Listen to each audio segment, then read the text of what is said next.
आपको बता दें, लोन कंपनी के ऑफिस में हंगामा हुआ है। चाकू लेकर धमकाने वाले पर पुलिस ने एक्शन लिया है। तो हबीबगंज थाने में जाते ही माफी मांगने लगा ये बदमाश। दिन दहाड़े चाकू लहराकर 6 मर्डर करने की बात कह रहा था ये बदमाश। हबीबगंज थाना क्षेत्र का मामला है। बड़ी खबर आपको बता रहे हैं। ये खबर भोपाल से, जहां लोन कंपनी के ऑफिस में हंगामा हुआ है। तस्वीर आप देखिए। 6 मर्डर में हूँ। अरे यार तुम समझा करो पहले। ताला लगा हुआ है। बादशाह नाम है मेरा। ताला लगा हुआ है। ताला लगा जल्दी। पता लूंगा 6 मर्डर में हूँ। अरे यार तुम समझा करो पहले। ताला लगा हुआ है। बोल दिया ना यार, जल्दी लगा। निकाल फाइल निकाल। अरे जल्दी आओ, मेडल हो गए। लड़के में अभी यही हूँ और ये यहाँ पे नहीं लगाओ। चक्कू तो ये जगपत पे भैया बोलते नहीं भैया चाकू लेना। बादशाह नाम है मेरा। अब तस्वीर आप देखिए और दूसरी तस्वीर देखिए आप। ये दादा पहलवान वहां नजर आ रहे थे। अब दूसरी तस्वीर भी इन पहलवान साहब की देखिए।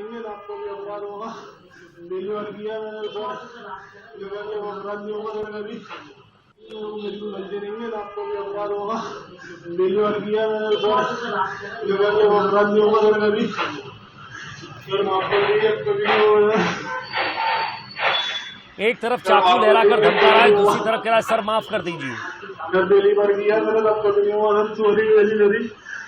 आप देखिए, जब कानून का शिकंजा कसता है तब बड़े बड़े बदमाश जो है बदमाशी छोड़ने का दावा करने लगते हैं।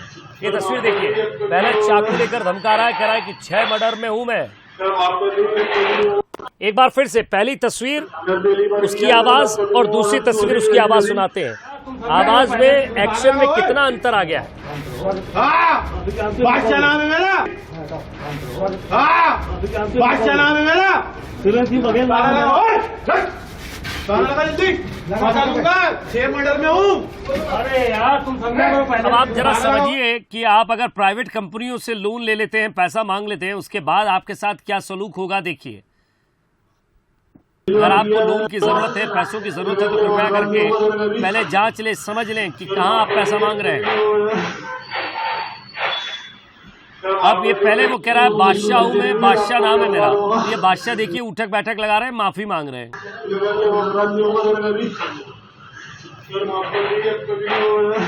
सर माफ कर दीजिए, कभी ऐसा नहीं करूंगा।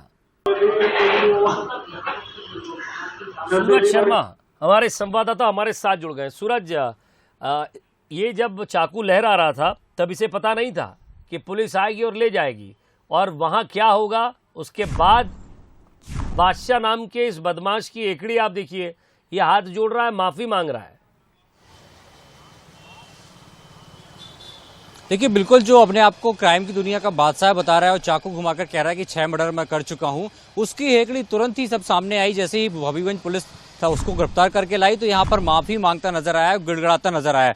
दरअसल मामला क्या है पूरा कुछ दर मैं आपको बता दूं कि जिस तरीके से जो एक निजी फाइनेंस कंपनी का ऑफिस एक करताज बिल्डिंग में था और कुछ दिन पहले ही जो कंपनी के लोग हैं वो ऑफिस खाली करना चाह रहे थे, लेकिन जिसकी जो जगह है, कह सकते हैं जो प्रीमाइसेस मालिक है, वो नहीं चाहता था कि वो जो ऑफिस है वो खाली किया जाए। और यही वजह है कि उसने गुंडे बदमाश भेजे थे और वो सामान शिफ्ट नहीं होने दे रहा था। हमारे साथ फाइनेंस कंपनी के खुद मैनेजर, उनसे बात करें। सर, क्या पूरा घटनाक्रम रहा?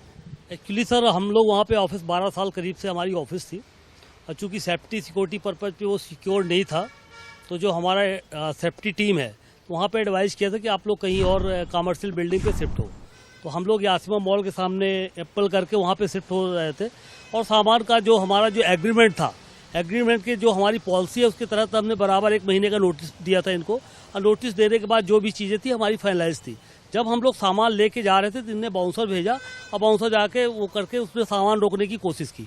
जबकि उसका कोई पर्पज नहीं था, ना तो कोई एग्रीमेंट का इनका पैसा बाकी है ना कुछ है।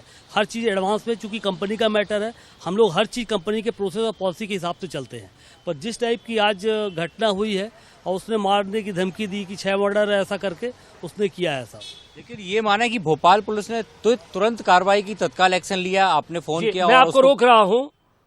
भोपाल पुलिस कमिश्नर मकरंद देउस्कर जी हमारे साथ फोन लाइन पर जुड़ गए हैं। सर, बंसल न्यूज पर मैं विजय कुमार पंड्या स्वागत करता हूं आपका। बहुत बहुत धन्यवाद आपका। सर, एक शख्स पहुंचता है और कह रहा है 6 मर्डर कर रखे हैं मैंने, और चाकू लहराता है, बादशाह नाम बताता है, लेकिन उसके बाद जैसे ही आपके हबीबगंज थाने पहुंचता है, वहां जाकर उसकी एकड़ी खत्म हो जाती है। सवाल ये सर कि ऐसे कुछ लोग हैं जो अपने फायदे के लिए लोगों को धमकाते हैं, डराते हैं। ये बिल्कुल ही गलत और अनुचित बात है और इस पे कड़ी से कड़ी कार्रवाई की जा रही है जी। और ये भी मैं बता दूं कि यद्यपि वो अपने आप को 6 मर्डर का आरोपी बता रहा है, उस पे एक भी FIR अभी फिलहाल हमारे रिकॉर्ड के अनुसार नहीं है। और इस पर हम लोग चाकू लहराने का, चाकू रखने का और जो लोगों को धमकाने का मामला है, उस पे विभिन्न धाराओं में अभी कार्रवाई पृथक से की जा रही है। जी सर, ये तारीफ काबिल है कि पुलिस तत्काल एक्शन लेती है, उसे पकड़ कर लाती है। दूसरी तस्वीर हम दर्शकों को दिखा रहे हैं हबीबगंज थाने की, वो उठक बैठक लगा रहा है, हाथ जोड़ रहा है, माफी मांग रहा है। सर, ऐसे कई मामलों में त्वरित कार्रवाई होती है और लोगों को भी न्याय मिलने की उम्मीद बढ़ती है, साथ ही पुलिस का भी एक खौफ जो है वो गुंडों में जरूर जाता है। जी बिल्कुल, बिल्कुल सही बात है जी। सर, ऐसी कई प्राइवेट कंपनियां हैं जो लोन तो लोग वहां से ले लेते हैं, लेकिन उसके बाद वो धमकाए जाते हैं, कई बार उनको ब्याज पर ब्याज देना पड़ता है। क्या इस पर कोई एक्शन के लिए कोई मुहिम चलेगी? बिल्कुल ही, अगर कोई भी इस टाइप से लोन एजेंट्स हैं, चाहे आपके जो लोन एप्स के थ्रू वाले एजेंट्स हैं वो साइबर बुलिंग करते हैं, या जो घरों पे आकर के जो मूल से कम 10 गुना ज्यादा वसूलने की जो टेंडेंसी रहती है, उस पे जो है हम लोग एक्सटॉर्शन और ऋणियों के प्रतिषेध अधिनियम के तहत भी कार्रवाई करते हैं। और अगर कोई भी यदि इस प्रकार का पीड़ित है तो वो तत्काल पुलिस के पास आ सकता है। जी सर, तत्काल एक्शन लेने के लिए आपका और पुलिस का बहुत बहुत धन्यवाद। बहुत बहुत शुक्रिया सर, बंसल न्यूज से जुड़ने के लिए और बातचीत के लिए। 6 मर्डर में हूँ। अरे यार, तुम समझा करो पहले। और एक बार फिर से सूरज से जुड़ेंगे। सूरज, आप अपनी बात कंटिन्यू कर सकते हैं। कुछ लोग आपके साथ मौजूद थे, वहां बात कर रहे थे। देखिए, आप क्या लगता है, भोपाल पुलिस ने जिस तरीके से कोई एक्शन लिया, तत्काल आपने 100 डायल बुलाई और उस आरोपी को अब जेल में पुलिस ने बंद किया, तो कार्रवाई को लेकर कितने संतुष्ट हैं? कोई का एक्शन भोपाल पुलिस का? नहीं, बिल्कुल ये अच्छा एक्शन था और इमीडिएट पुलिस ने जिस पे एक्शन लिया है एज ए राजधानी, हम उससे संतुष्ट हैं, हमें ऐसा कोई दिक्कत नहीं है। और पुलिस की तत्परता से जो अपराधी पकड़ा गया है तो वो हम उसको लेके कोई ऐसा वो नहीं है। तो मुझे भोपाल पुलिस की तारीफ करते नजर आ रहे हैं, क्योंकि जिस तरीके से एक फाइनेंस कंपनी में काम करने वाले लोग रहते हैं, खासतौर से कहीं ना कहीं पूरा मसला क्या था, एक बार वो खुद जो पीड़ित है वो एक बार बता दें, अपने मुख से बता दें कि क्या हुआ था, कैसे अचानक ये विवाद बढ़ा। देखिए, मैं एक बार फिर से बात करना चाहूंगा। हम चाहेंगे अब दर्शकों को बताएं कि आप पूरा मामला क्या था, क्या घटनाक्रम था। आपकी कंपनी वहां पर रेंटेड थी और आप खाली करना चाह रहे थे, उसके बाद क्या विवाद बना? एक्चुअली करीब 12 साल से हम वहाँ पे उस प्रेमाइसेस से शिफ्ट थे। हमारा एक्चुअली क्या ओरिजिनल ऑफिस है, जहाँ पे करीब 40-50 लोग हम वहाँ पे एक कंपनी को ऑपरेट करते हैं, जो कि विभिन्न प्रकार के जो कि वर्टिकल के लोग बैठते हैं। तो चूँकि सेफ्टी पर्पज पे ऑफिस सिक्योर नहीं था, तो हम लोगों ने प्रॉपर उनको इंटीमेशन दे के ऑफिस को शिफ्ट करने जा रहे थे दूसरी जगह पे। और वहाँ का ऑनर जो चूँकि वो चाह नहीं रहा था कि हम वहाँ पे दूसरी जगह पे जाएं, तो जैसे हम लोगों ने नोटिस वगैरह दिया, सब चीज़ सिस्टमेटिक था कंपनी के पॉलिसी के हिसाब से, जैसा मैंने आपको पहले भी बताया था। जैसे हम लोग आज सामान लेके जाने गए तो उनके बाउंसरों ने रोका, मारपीट करने की कोशिश की, चाकू लहराया, मर्डर की धमकी दिया। तो हमने उसको, चूँकि हम लोग कंपनी के पॉलिसी के हिसाब से तुरंत पुलिस को कार्रवाई के लिए हमने रिक्वेस्ट किया। अब पुलिस ने तत्परता से कार्रवाई भी की है, तो उसको लेके मतलब वो दादागिरी के साथ चाहते थे कि आप उसी जो प्रमाइसेस में किराए पे रहें। बाकी आधे स्टाफ को लोगों ने गेट के चैनल के अंदर बंद कर दिया था। बाकी ये लेके आओ, तलवार लेके आओ, आदमी और गुंडे उंडे बुला रहे थे। तो वो था कि आधे लोग तो ऑफिस के अंदर बंद करके लॉक करके ले गए थे। जब पुलिस उनको यहाँ पे लेके आई थी तब उनके पास कुछ लोगों को कैद कर दिया था लॉकर के अंदर। कुल कितने आदमी थे ये लोग? मतलब ये लोग 2-3-4 लोग तो दिख रहे थे, बाकी और लोग बाहर थे।